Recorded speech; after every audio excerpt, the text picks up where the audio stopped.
Welcome to Return to the Office. I'm Nicole North, president of Whiteboard Learning. And I'm Paula Menelakakis, CEO and founder of Bridalwood Professional Development. And let's be honest, return to office wasn't just a policy change. It disrupted routines, boundaries, energy levels, and a lot of nervous systems. Leaders are being told to bring people back now, while employees are thinking, I just rebuilt my life. What do you mean, full-time in office? This podcast is about the messy middle, the awkward first weeks back, the office gossip, and the pressure to perform before people have actually re-regulated. No corporate fluff, no pretending this is easy. Just honest conversations, practical strategies, and a bit of humor, because this is Return to Office. Hello. Hi, Nicole. Hi. Welcome, everyone, to our podcast today. I'm Paula Menelakakis from Bridalwood Professional Development Consulting Services. And I'm Nicole North from Whiteboard Learning. Thank you. Today, we have a great topic that's all falling under our realm and our lens of back in the office. We're going to talk about, and excuse me, but I'm going to look at my phone for a couple notes here. Their topic is called Your Nervous System's Love Language is Certainty. And the conversation today is about, as we're going back to the office, you could consider this a form of learning in the flow of work. We're learning how to come back again, learning how to be socially acceptable behaviors. Peter, keep your toenails out of your cubicle. Yeah, socially acceptable behavior along with body language, right? Something that we really had to sort of put to the side in these last couple of years, right? Because when we've been at home, nobody has really been looking at us. Well, and let's be honest, people were like flat out rude on Zooms. Like you'd be on a Zoom and they'd be looking at their other screen or clearly typing emails. It's like the politeness was out the window, to be honest. Yeah, where now we need to, and this is something that I have to always remind myself, is optics. We will be back in the office and there will be optics all around us again. So if Nicole is talking to me in person and I start typing on my laptop and John or Jim or Bob or Bill see this, they'll be like, holy, Paula's a BITCH, right? And I don't know if I'm allowed to say that on this, but we'll see. Okay. I spelt it. So Kaylee, bleep it out. Yeah, bleep out the spelling. Yeah, but those optics could make me look unprofessional, could make me look very unkind and no emotional intelligence. But put that aside. I regress. So the whole point is being certain in work. How does that support you? And how does having that clear certainty as a leader establish now that we're all going back to work? So I love telling stories because I love telling things about what's happened, and I find I learn a lot from them.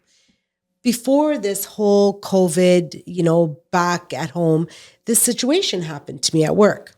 We were three ladies working on this team, and we were all doing different clients, creating learning for different people. And our leader at the time told one of us to do something this way. Okay. She later came back and said, hey, P, I was told to do it this way. I said, oh, great. He must have not had time to tell me yet. So you know what? I'll just do it the way he told you. So that way he can see I'm following the way it's supposed to be. And you know what? I'll go tell our other colleague too. So she knows too. So here I am thinking I'm helping. I'm being a really good help. Good job, Paula. Yeah, it was terrible. Terrible. Because she had something else she was working on. And there was a reason why he asked her to track it that way, where mine had nothing to do with the way he wanted. I had to continue doing my work. My other colleague had to continue tracking her work her way. So I made it a hot mess.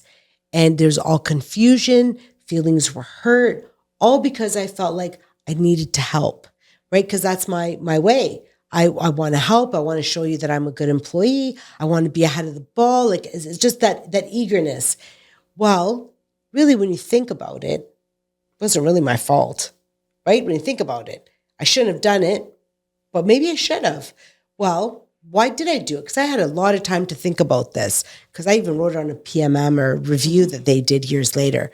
Well, he had set the standard that this is how information was communicated. In the past, we had done this many times, right? Where she would tell me, I would tell Jane, or however else it would work. Well, that wasn't the right way, right? What was the right way was using our weekly meetings to establish this type of information, to share why are we doing things that way? Why are we doing things this way? And that is the importance of certainty. So I was almost certain that this is what he'd want me to do, but it was never said. So I guess it's a lot like, I'm going to say dating. You think you know what the person wants because you've done it the last 3 times, but it's not. They just never told you they didn't want you to do that anymore. So this is the same situation. So I'm interested, Nicole, have you ever had a situation like mine where, you thought you were supposed to do something and it didn't work out that way? Well, it's, yeah. Interestingly, I love this idea of, I really love personality assessments. So like I'm certified in Myers-Briggs. I use a tool now called Reach, and doing personality assessments and team assessments is my favorite.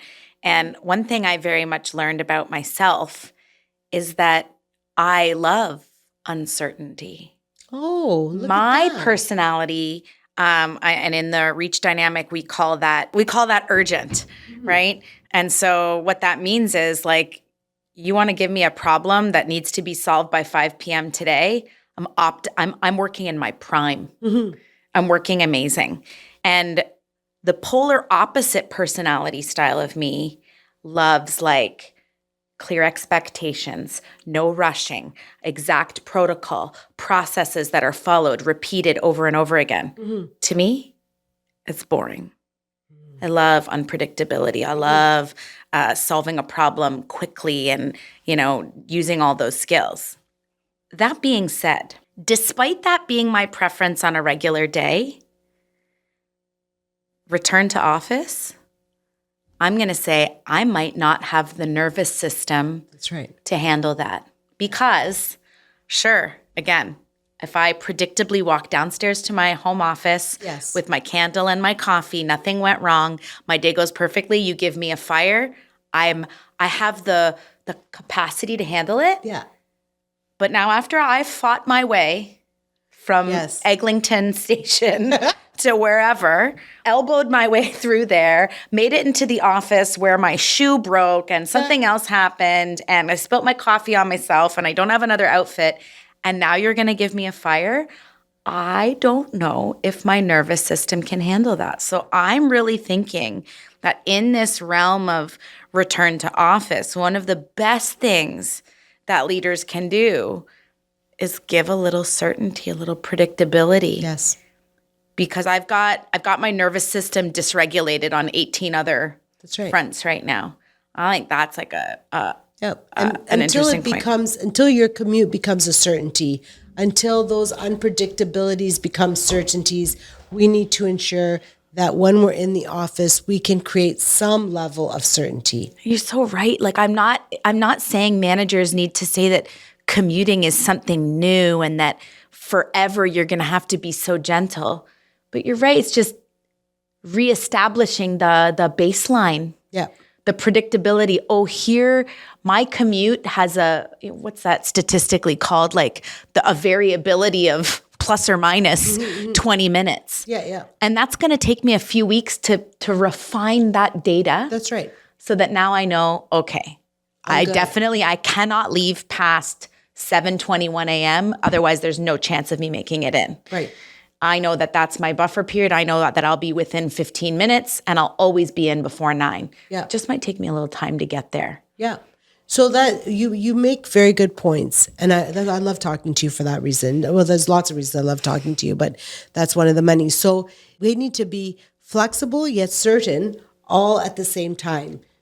Yeah, it's so funny. I know that sounds funny, but our uncertainty is the things we haven't done in a long time. Commuting to work, getting dressed, making social connections, right? And, having our nonverbal body communication.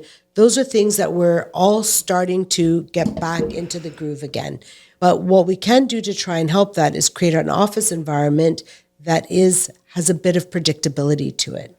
and that is our morning touch point, our end of day touch point, lunches. How are we going to work this? Are you allowed to eat at your desk? The smells thing again is coming back. Not right? that old story. Yeah. I'm tired of the tuna fish in the lunchroom story. Yeah. We even had someone put fish in the microwave once. Yeah, terrible. But because of this whole situation, I learned to eat fish cold. So I love That's being flexible, everyone. Yeah. So I like cold food now. And I like cold coffee. So I don't know if I have ever told you that. Once I left to high school and went to work in the offices like decades ago, I would love a hot coffee, but then I got used to just having cold coffee. And that was just the way it was. And now it's really hard for me to drink a hot coffee. But now we get back to that in the office is the smells. All these things are unpredictable. They might not happen.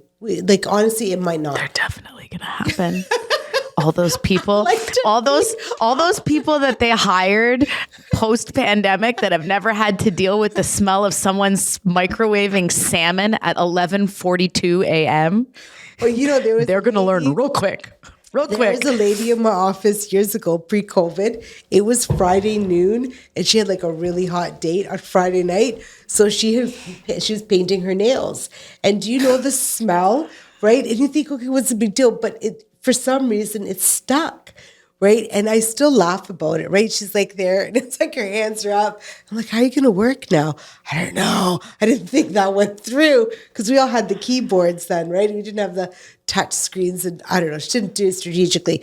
But yeah, you got this happening all over again. We will now be doing things in the office that we used to do at home in order to maximize time so we could have a social life that's cutting in. And this is just the way it is. It is the way it is. It's a human nature. But now, how as leaders, how as individual contributors, can we support and create an environment where we work with people and we support our leaders to create this environment of certainty? Can I tell you a story? Yes. So I love stories. My background is I worked in the Ontario Public Service for 10 years before I left to start my consulting company. And I left with my former director. We went together to start this. Nice. And I always said that as I, went through my career, you went from one crappy manager, to another crappy manager who had this issue or never supported you. I had the one manager, his feedback was always like, be more strategic, Nicole.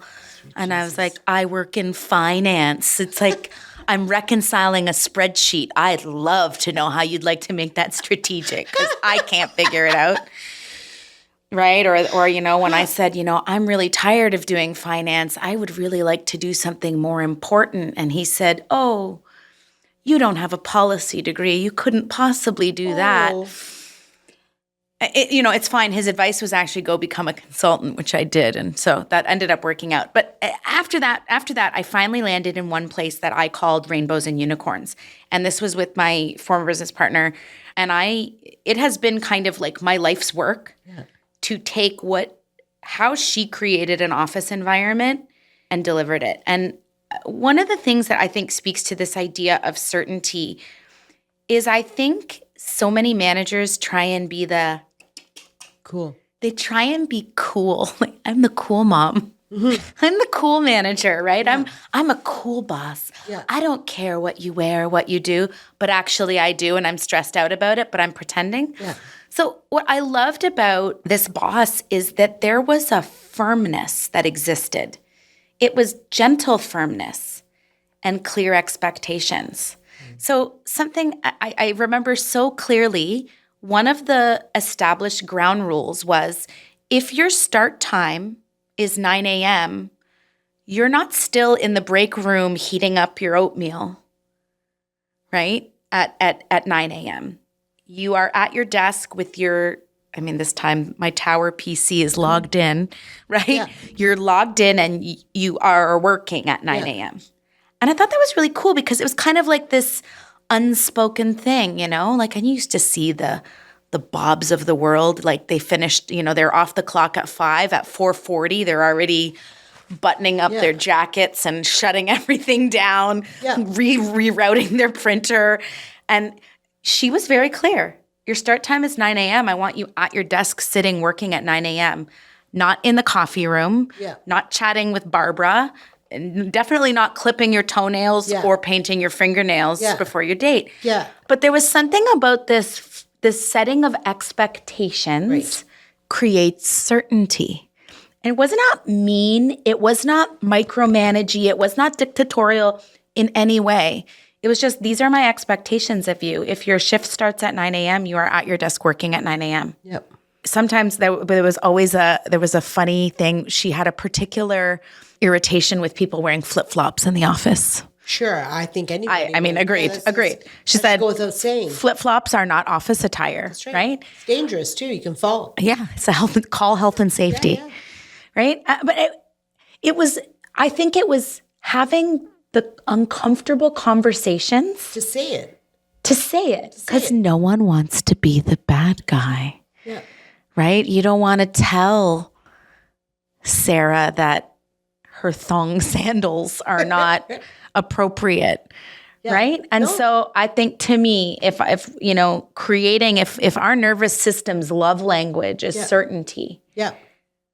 clear expectations. Yes. Have that structure. And it sounds to me like you had a relationship with her. Yeah, she was great. Right? She was great. It's not like a Ronco. Do you remember the Ronco rotisserie chicken thing? Yeah. It's not set it and forget it.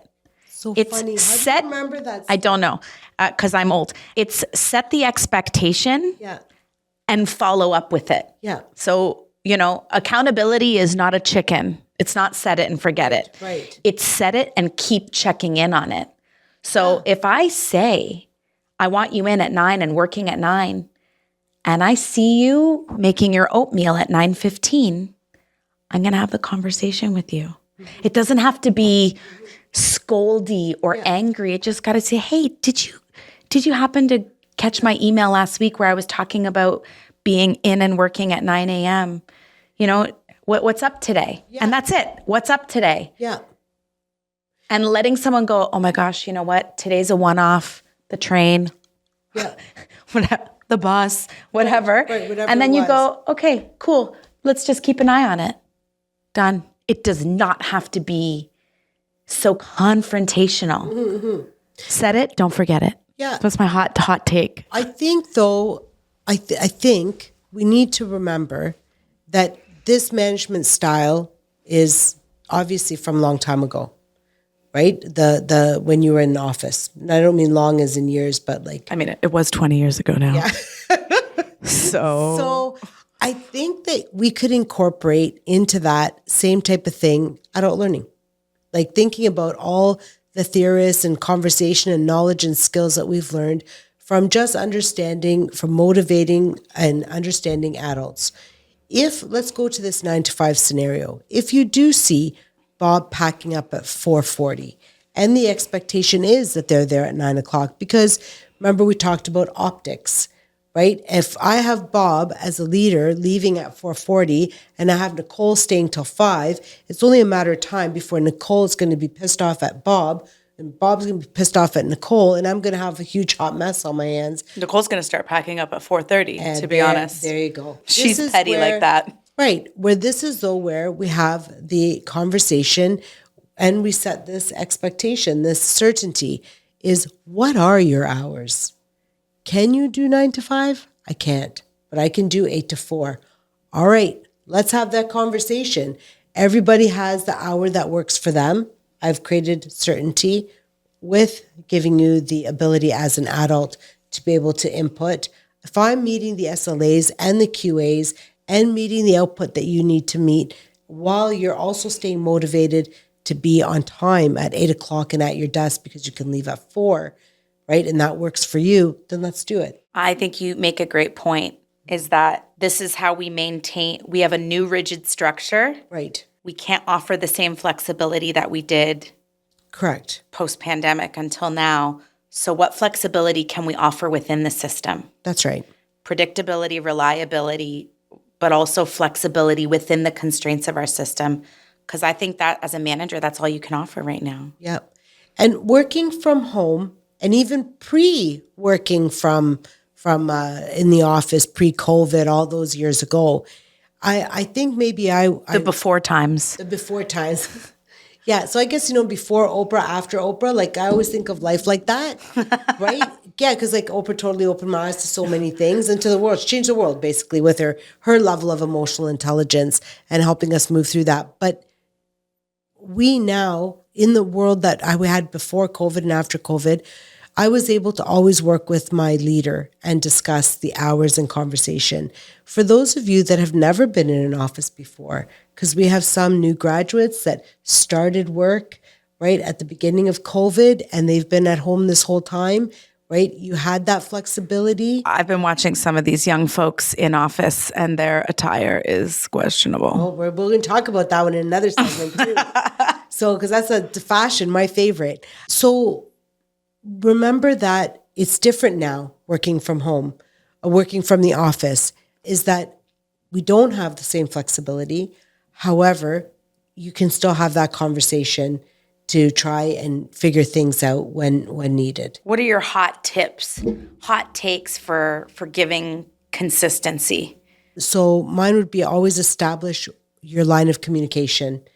Is it email or is it in person? That would be number one. What is your expectation? What are your hours? Set proper lunch times. Don't have them all over the place. Just because you didn't take a lunch doesn't mean you get to leave at 3. Doesn't work like that. Ooh. Right? But like a fair point, because if I skip my lunch, I'd be like, oh, I'm off at 3. Yeah. No, well, you have to have that conversation if you have to in order to make an appointment or something. Love it. This isn't the structure. This isn't the structure. It's not the way. Unless that is the structure. Then if it is, make sure you have that conversation so we don't have those lines crossing. And everyone just needs to be a bit more gentle with each other. Remember, your leader's not mad at you. You're not mad at your leader. You got the chance to tell your leader, I missed my bus. Peggy Sue is upset. My husband got mad at me, so I slept on the couch, right? You got that chance to tell that to the person you're rolling up to. But did that person have the chance to say it to you? Probably not. So you have no idea what they went through. So bring out your emotional intelligence hat, put it back on, be a little bit more gentler with everyone, and try and create certainty where you can. I love it. How about you tell me yours? What are your hot takes? Well, I thought I would end this episode with a segment called Office Gossip. So, my office gossip is that I've heard that employees going back to work are clock watching and secretly retaliating against this return to office. For sure. It's like passive aggressive behavior for sure. Yeah. So it's like, okay, I'm in office now. So they are even if I'm in the office at 8:45, I'm not logging in until exactly 9. It is this passive, and again, former, what we would call high performers, high potentials who would work through the lunch and stay late. They are taking their lunch, maybe taking an extra few minutes at lunch. They are taking the liberties. Yeah. And that is the hot office gossip that I'm hearing. And, as a leader, that's got to be tough to watch your hypos, right? Your previous high performers, your go-tos, your stars. And now the people that you got to just be like, you're fantastic, you're a star. Now you have to be like, Sarah, I have to give you some feedback. It looks like you were 15 minutes late from lunch. And Sarah's eyeballing you do you know how many days I worked late for you? Amen, sister. Yeah. No, but you make a good point. And I'm going to throw this out there. Here's a hot gossip. Maybe a hot gossip. I don't know, a hot thought. I don't know what you want to call it. The tea. The tea. Give us the tea. Well, if you're a leader and you've been riding off the coattails of a high performer, guess what? You're going to have to step up your game too, right? How many leaders have we seen that have no business in their role at all? And the only reason why they're there is because of those high performers. Well, let's see what's going to happen to you now. Paula, that is a hot take that I didn't consider. If the hypos say no. If the hypos are like now reverting to the curmudgeon-y old, that's right, ready to retire status, yes, like feet up reading the newspaper at 4:30. That's right. That leader is no longer surfing. That's right, because surfing the wave. Pre-COVID, and do I have enough time to say this? Can I close this thought? Kaylee says yes. Okay, so this is producer good. Kaylee says yes, and we can talk about this another time. But who's ever listening to this, there's 3 people listening. Yeah, but one of them is Kaylee and my dad. Yeah, okay. He's very proud of us. My mom might listen too, but she probably won't understand the whole thing. But that's okay. She'll still tell me I had good hair. So Paula's hair is spectacular. Fantastic. Thank you. So check this one out. Before COVID, there was this big thing of hiring leaders for leaders.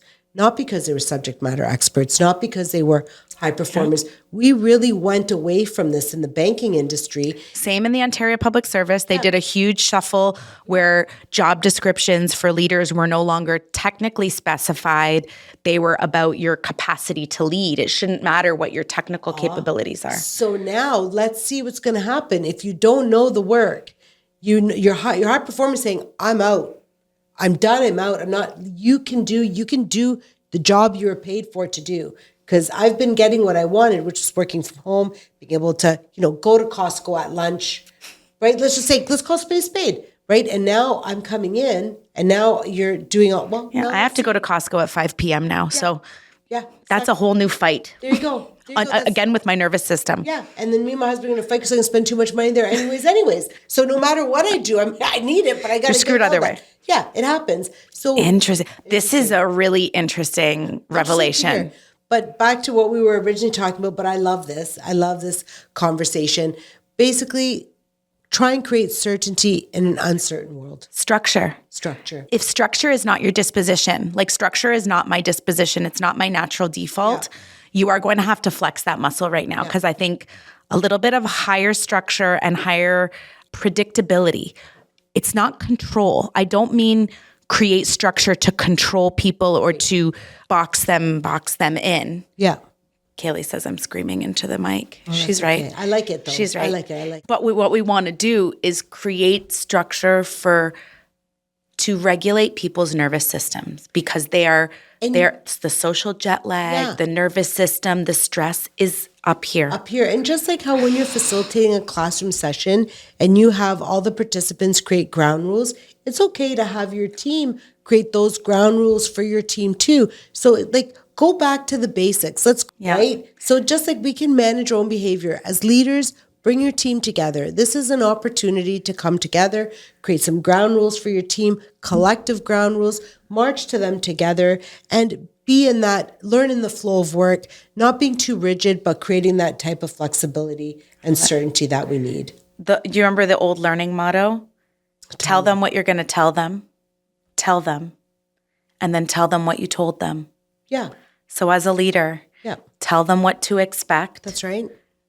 Tell them again when it's happening. Yeah. And then remind them what you told them. Yes. And that's going to create that consistency. Absolutely. That's amen. Beautiful. In next week's episode, we're tackling one of the most misunderstood concepts in this entire return to office conversation, and flexibility, boundary management, and how leaders can offer autonomy without losing accountability. That's perfect segue to what we got to. Yeah, exactly. I think we're nailing it. To it. See you on Return to Office. I'm Nicole North. I'm Paula Mendelkakis. Have a great day. That wraps up this episode of Return to Office. Thanks for listening. Whether you're commuting, hiding in a boardroom, or pretending this is background noise. You can find us on Apple Podcasts, Spotify, or wherever you get your podcasts. And if this made you laugh, not aggressively, or feel a little less alone, like, share, or leave us a review. We'll see you next time back at the office.